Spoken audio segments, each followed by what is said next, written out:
ibu hamil yang kita akan mengadakan penyuluhan pelayanan kesehatan untuk ibu hamil.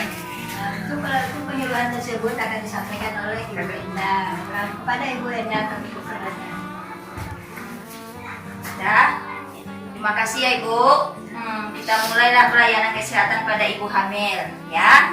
Yang pertama diukur tinggi badan, kedua ditimbang berat badan, ketiga diukur lingkar lengan atas, ukur tekanan darah, diukur tinggi fundus uteri, pemeriksaan laboratorium, diberi tablet tambah darah, imunisasi tetanus toksoid, konseling persalinan, tata laksana kasus, dan temu bicara. Berarti semuanya 10T. Jadi kita bahas satu persatu ya ibu-ibu ya. Yang pertama diukur tinggi badan. Kalau tinggi badan itu Bu, diperiksa pada K1 untuk mengetahui adanya faktor pada ibu hamil bila kurang dari 145 cm. Ternyata nanti faktor risiko panggul sempit. Ya Bu ya. Yang kedua, ditimbang berat badan. Timbang berat badan itu Ibu ya harus diperiksa setiap kali kunjungan. Sejak bulan keempat, pertambahan berat badan minimal 1 kilo per bulan dan maksimal 2 kilo per bulan. Ya Bu. Yang ketiga, diukur lingkar lengan atas. Ukur lengan atas itu adalah panjangan dari lila. Diukur pada saat K1 untuk menentukan status gizi ibu hamil. Kurang dari 23,5 cm, ibu akan menderita KEK, yaitu kurang energi kronis. Ya Bu. Bagusnya bila ibu tuh lebih dari 23,5 cm ya Bu ya. Yang keempat, diukur tekanan darah. Tekanan darah itu Bu ya dilakukan setiap kali kunjungan bila sistoles ibu lebih dari 140 mHg atau kurang dari 90. Faktornya hipertensi Bu. Ya Bu, saya ulangi ya Bu ya. Kalau tekanan darah ibu lebih dari 140 kurang dari 90, itu risiko hipertensi. Ya Bu ya, kalau bisa standar aja ya Bu ya. Yang kelima, diukur tinggi fundus uteri. Fundus uteri itu adalah tingginya fundus uteri diukur setiap kali kunjungan kehamilan berusia 4 bulan. Pertambahan tinggi fundus sesuai dengan usia kehamilan. Bila tidak sesuai, maka akan dilakukan tes laboratorium. Ya. Yang keenam, pemeriksaan laboratorium. Laboratorium wajib dilakukan ibu hamil. Diberikan tablet tambah darah minimal sebanyak 90 tablet selama kehamilan, gunanya untuk mencegah kekurangan darah selama kehamilan. Ibu ya. Yang ke-8, imunisasi tetanus toksoid. Lagi ya Bu. Mitos tabu tentang ibu hamil. Mengurangi makan supaya bayi tidak besar. Itu tidak benar ya Bu ya. Karena mengurangi makan supaya bayi tidak besar itu salah ya Bu Ibu. Justru ibu hamil itu harus banyak makan 1 piring lebih banyak dari biasanya. Biasanya ibu makannya 1 sendok. Selama hamil ini bikin 3 sendok. Tapi lengkap Bu, ada sayur, ada buah, ada protein hewani, nabati, minum air yang banyak. Ya Bu ya. Tapi ibu hamil tidak boleh makan udang Bu, makan cumi, makan laut, itu salah. Harusnya itu yang lebih banyak proteinnya. Ya Bu ya. Kan banyak yang bilang katanya orang hamil nggak boleh makan udang, makan cumi, itu salah Bu. Malah itu bagus, itu menambah sumber protein dan kaya mineral Bu, banyak kalsium, yodium. Ya Bu ya. Karena untuk pertumbuhan tulang dan otak janin Bu. Untuk otak janin ya Bu ya. Iya, apalagi makan yang kayak siput-siput tuh Bu ya, tapi jangan berlebihan. Kepada ibu-ibu, saya persilahkan memberikan pertanyaan seputar materi yang saya sampaikan dalam penyuluhan tadi. Saya persilahkan kepada ibu-ibu. Terima kasih. Ada yang mau bertanya? Bu, katanya Bu, katanya nih kalau kita udah hamil besar, itu katanya dilarang makan banyak, walaupun anaknya besar, bisa melahirkan. Itu benar Pak enggak Ibu? Tadi kan udah saya jelaskan ya Bu ya. Kan sama dengan yang kita bilang tadi di sini katanya ibu hamil mengurangi makan supaya bayinya tidak besar. Ternyata itu salah ibu-ibu. Walaupun hamil besar sekalian ya Bu ya? Iya, Boleh karena makan banyak ya? justru ibu hamil itu harus banyak makan karena untuk pertumbuhan dan kesehatan bayi, janinnya ya kan Bu. Tapi lengkap, bukan sembarang makan aja. Yang seperti yang saya kasih tahu tadi kan, porsi makannya tuh sayurnya, ya kan? Proteinnya, buahnya, sesuai. Biarpun dia hamilnya besar, harus lengkap semuanya di situ. Minum air putih yang banyak.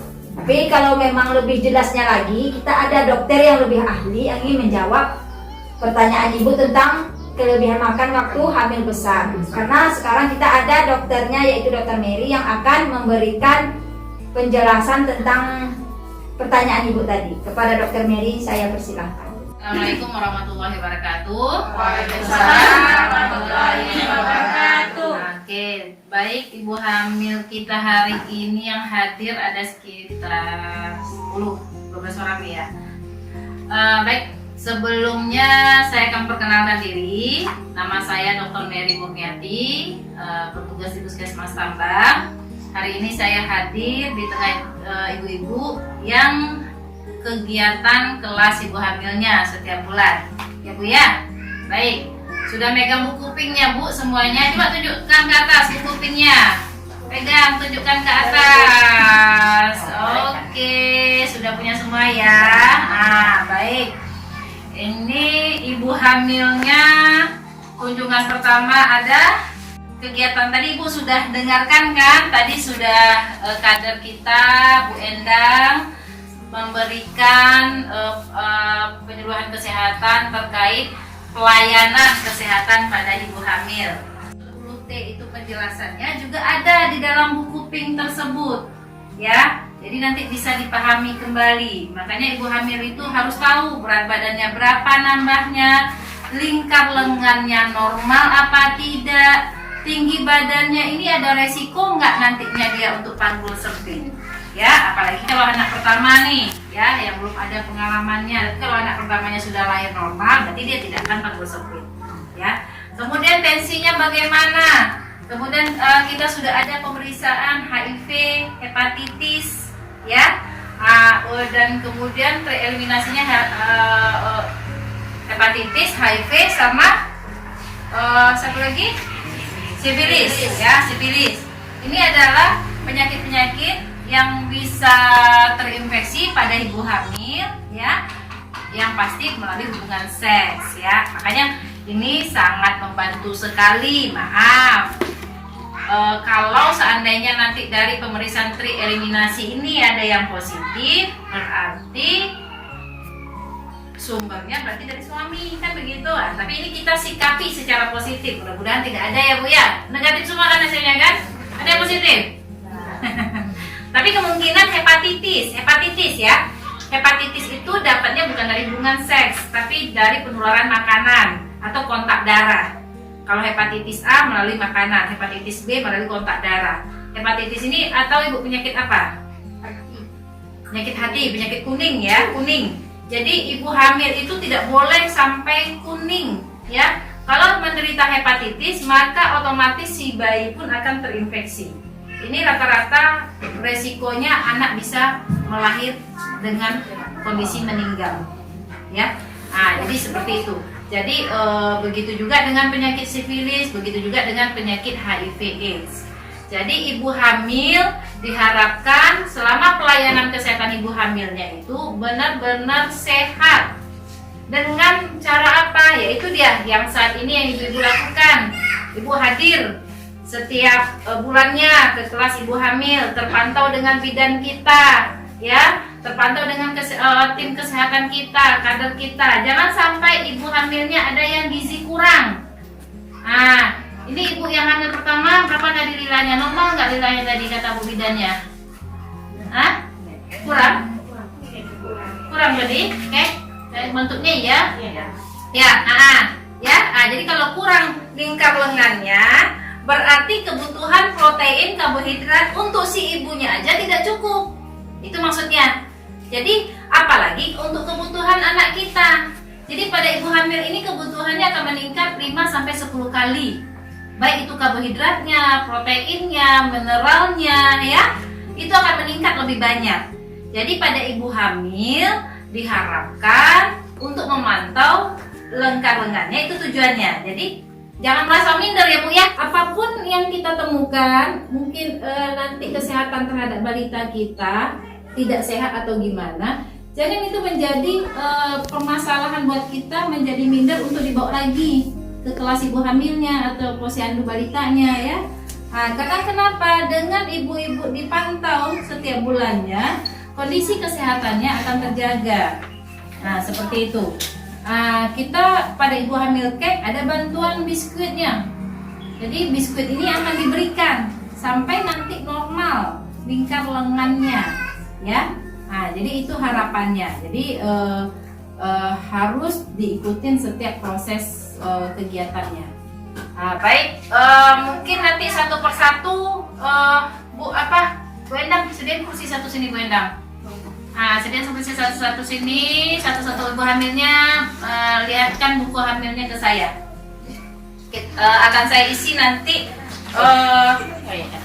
Tapi yang paling aman, yang paling bagus buat kita perempuan adalah IUD spiral. Karena kenapa? Di spiral itu tidak ada obat hormonal yang masuk ke dalam tubuh kita. Obat hormonal KB itu efek sampingnya buat kita perempuan itu akan gampang berat badan nambah, obesitas, kegemukan. Yang kedua, flek-flek hitam di mukanya bagi yang sudah berbakat akan bertambah banyak, ya. Kemudian yang mukanya gampang jerawatan akan berjerawatan, dan yang pasti tulang akan cepat keropos. Sebenarnya pemerintah lebih menggalakkan KB itu pakai IUD.